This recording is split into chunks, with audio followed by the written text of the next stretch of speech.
working and keep learning situations. In terms of the competition, when it comes to deciding who the better holder is, I mean, that's the whole decision there.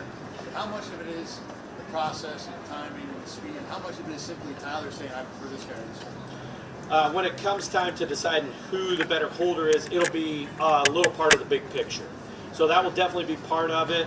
The evaluation, a lot of it comes on when we do team place kicks. We have a ground level camera right there behind, so we're able to watch that afterwards and evaluate, did the holder hit the spot, how'd the holder catch the ball, what's he doing with the laces when he catches the ball. So that's a part of the evaluation. I don't think it's fair to say when it comes to the final decision, hey, Tyler Bass, give us the final decision. That's not fair for Tyler. So it'll be, as we evaluate those guys, it'll be a piece of the puzzle. When you input a part of the puzzle at all? I would say his input is important in this area, but I would argue that I'm a big fan of guys having input in all areas, and so it's always a collaboration. And those guys know if they see something, they can say something. It doesn't matter if it's Tyler or if it's one of the linebackers covering kicks. So. When it comes to the competition, how much of a percentage of the deciding factor is holding, and how much of it is kicking, which is what the primary job of a punter is? Yeah,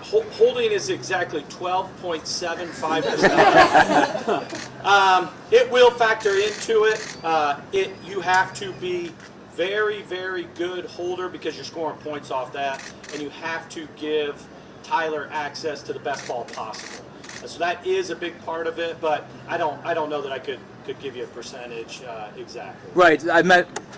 So much emphasis has been put on holding, especially since Brandon even indicated how important that was to Matt being on the team a year ago. Yep. Is kicking the football as a punter still the primary thing you're evaluating when it comes to making this decision? Yes, punting is still the main thing we're looking for in this punting competition. Yes, I will go on the record saying that. All right, so Those have had some punters in their history who were great at hang time, and you knew going into the season you were going to rank among the leaders in lowest percentage of punts returned in the league. With Ariza and his ability to stretch the field, if he were to win the job, might you,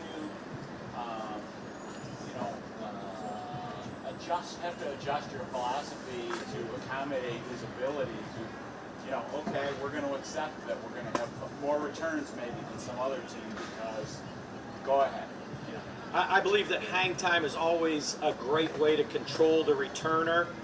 As soon as your distance is more than your hang time, whatever those numbers are, it could be a short kick and you still don't have the hang you want, or it's a long kick and the hang isn't the same. It will result in more returns, just that math problem. I don't think there's any issue with that. The other, I'm going to say 10 guys on the field because I'm going to include Reed in on this. They want returnable balls. As a coach, you don't always want returnable balls, and it's a situational thing. But I can tell you the gunners out on the field are saying, please, returner, return this, for whether it's a hang time distance issue or the returner's feeling good that day and he wants to take a shot at it. But those cover guys, the way we address it in the meeting room and on the practice field is you are running down the field to make a tackle. You're not just running down to force a fair catch or cover a lane. Obviously, the same thing applies. Do you feel like you could have Bass kick a higher percentage than he does easily? Are you asking or telling? No, you would agree with that, right? I mean, you Tyler Bass you have confidence you show confidence in your coverage people because you feel like that's a weapon. That hey, 25 isn't good enough. We can get them 18 and 22. Yep, there's a lot of things that play into it. I would agree with your first part. Tyler Bass is a very talented kickoff kicker, and so he has tools in his tool belt that maybe not every other kicker has, but there's a lot that plays into that. So you're looking at what's the weather on game day, what opponent are you facing, both the returner and their blocking scheme and their blocking guys. So a lot of it goes into that, but that's probably a week-to-week discussion. Coach McDermott and I saying, what do we see for this week opponent-wise? What's our plan going into the game? How high do we want that percentage to be for touchbacks? Hey, Matt, I'm sure it's a combination, but what do you find more valuable in the return game? somebody with like explosiveness who could potentially break off a big one, or somebody who's super reliable and you know that like, okay, nothing bad is going to happen when that guy's lined up back there? From way back being a college special teams coach, I always felt like there was a trade-off. Like it was some sort of sliding scale. Like the more explosive they are, the more dangerous it is fielding the ball, and then vice versa. Hey, this guy's real reliable to catch. We can't do anything with the ball. My thought process has evolved on that, and the way I look at it is the foundation is you've got to be able to control the football. So you are myself, Coach McDermott, Brandon. We are looking for guys that are have that ability to catch the ball, and sometimes, as you guys know, in Buffalo, in bad conditions. So we're looking for that as step one, and then and going from there. And does it slide kind of more into the side of reliability when you know the offense that's going to get the ball is led by Josh Allen? I don't believe so. I think that's always the mindset that you want to give the ball back to the offense, and it doesn't matter what the offense's percentage of scoring on that drive is. You want to hand the ball to them and let them work. Matt, when kickers or punters or rookies in the league, they never come in as first round picks, very rarely highly regarded. What's it been like having a rookie come in who's got a nickname, punt guy? How do you think he's been dealing with the extra attention? I think he has been doing a phenomenal job of focusing on what he's responsible for day in, day out. To me, it doesn't bother me at all. There's no difference working with him or working in years past when I've gotten to work with undrafted guys that have come in and maybe just as a camp leg. So there's no difference with the interaction at all. It's a process for him as he transitions from college to the NFL, just like all the rest of the guys. It's different. So he's working through that transition, but he's doing a heck of a job paying attention to what he's supposed to be doing and making sure he's working to get better. Yeah, obviously you're not a team, but ideally in week one, who would you really like to see deep on kickoffs? I mean, assuming it works out, deep on kickoffs and deep on. The question is, if I was picking who most would I like to see when it gets down to the active roster, I was told specifically not to answer questions like that. They said, hey, have fun up there, but don't answer that question. Give me some front runners. Who have you been, like, the guys you've seen out there, who do you like in those roles? Yeah. Still not going for it, huh?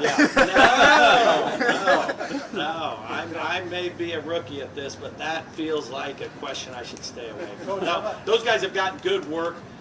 There's both kick returner and punt returner. I mentioned this in the spring. The nice thing about having a punter competition is there's a ton of live balls in the air.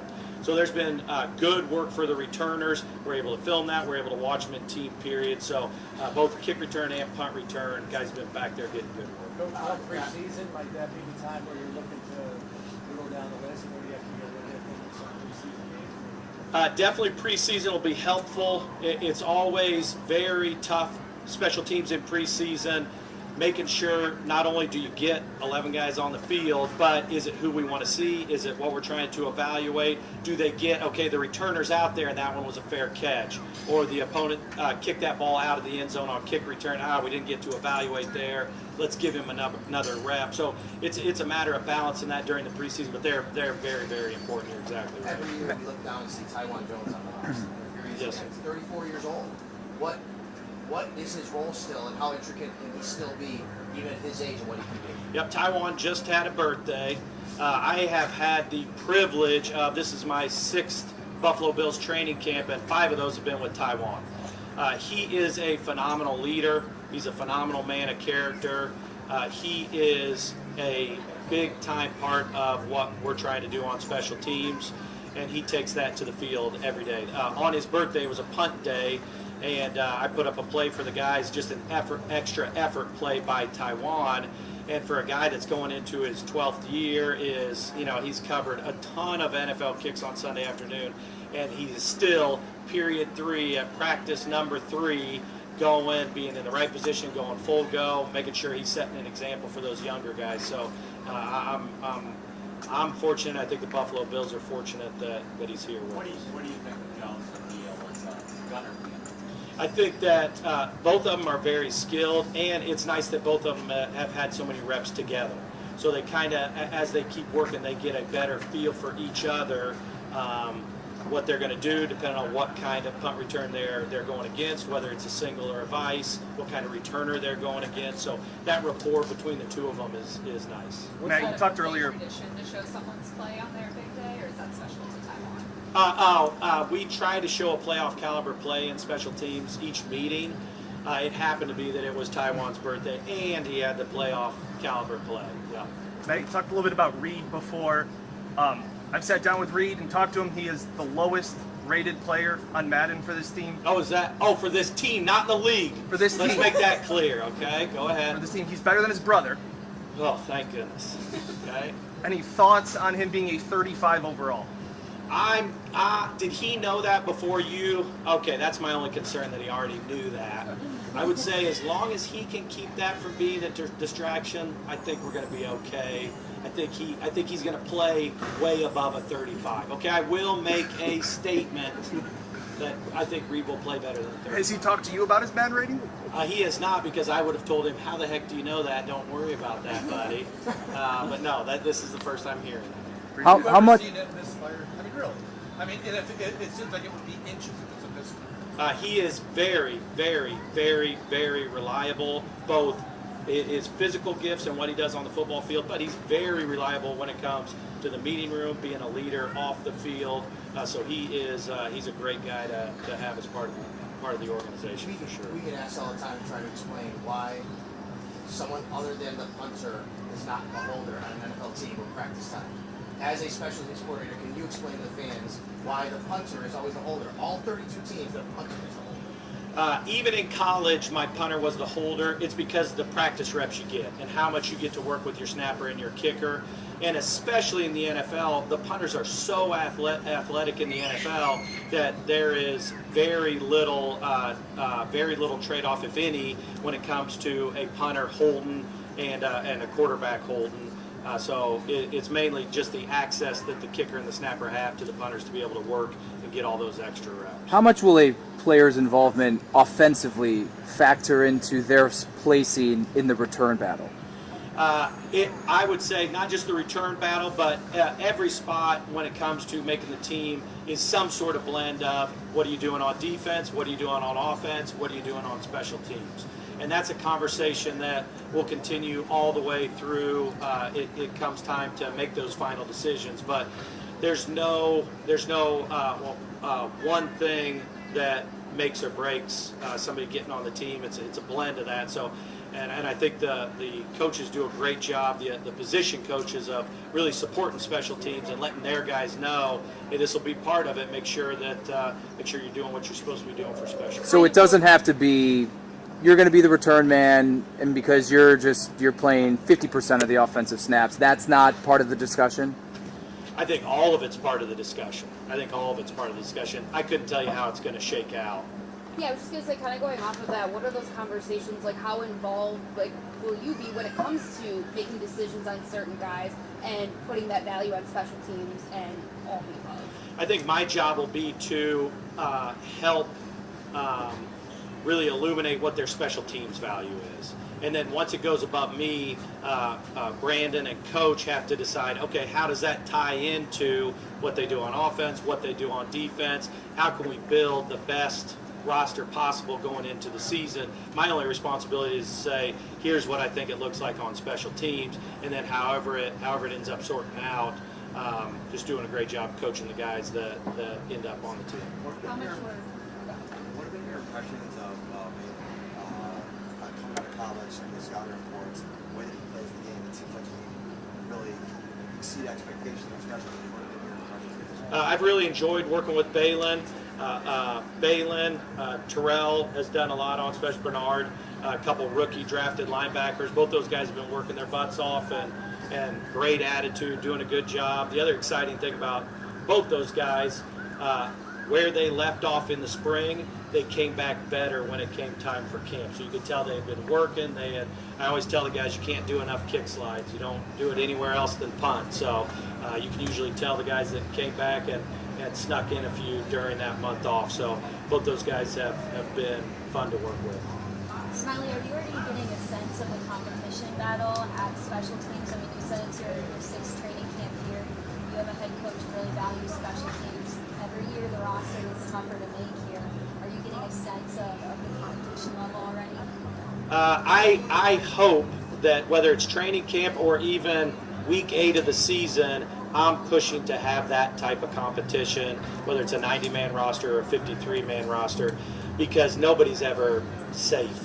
Even though, you know, depends on how things sort out day to day and how the roster looks like day to day. But my emphasis is always to push that level of competition so it doesn't feel different for the guys, because if somebody's fighting their butt off for a spot on the team, they make the team, and now they say, oh, thank goodness, now all I have to do is play an NFL season. Good luck. So pushing that level of competition, I think, is something that Corey and I, my assistant Corey Harkey and I, are trying to do every single day. You know you don't have Andre Smith right now for the first 6 weeks, so I mean, watching, that's a key spot on all 4 units that you've got to replace. Yeah. I will say, to Andre's credit, he has been doing a phenomenal, because he also knows that he won't be here. And he has been doing a phenomenal job working, helping, talking to the younger guys. Really, he has been working his tail off as if that wasn't the case. Now, we know that that's the case, and so that'll factor into figuring out what the team looks like for week 1. But to his credit, he has been doing a phenomenal job of having a great attitude, having a great work ethic, and really helping on special teams in practice. What have you seen in the Yeah, I think we're really blessed with the linebacker group we have, top to bottom. That Joe has gotten NFL reps down in Jacksonville, a few with us last year. It is a good group of special teams linebackers. They've been doing a real good job competing in practice, working, doing what they need to do. But that's a good group, and it's exciting to work with a linebacker group like that top to bottom is very special teams capable. What have you seen as the dynamic? Last one, my family's coming to practice today, so I'm really hoping to see them beforehand. What have you seen as the competition dynamic of that punting battle, especially with the holding, where Matt could probably teach Matt a lot, but at the same time he might be training his replacement, the one thing that he needs to work on? It was Matt Hawk's birthday the other day too, different day than Taiwan. And we always try to get the specialist goofy card, usually one that sings. I always try to find one that makes noise so it's embarrassing when they open it. And what I put in his card, sorry Matt, I'm kind of talking out of school here, but I've been so impressed with the way he's carried himself as a man through the course of this competition, the spring and camp, because he's been punting the ball well these first 2 times, but he is not shying away from interacting with Matt Ariza. There's been a good camaraderie in that room, all 4 guys. There have been times when Matt Ariza has asked Matt Hawk questions, and Matt Hawk has helped him out and talked to him about different details of just trying to be a player in the NFL. And I can't speak enough to the type of human being it takes to know you are fighting for your job and you're still willing to do the right thing when it comes to interacting with somebody. So credit to him for sure. All right, thanks guys. Thank you. What did the card say? I'm gonna need to take a second.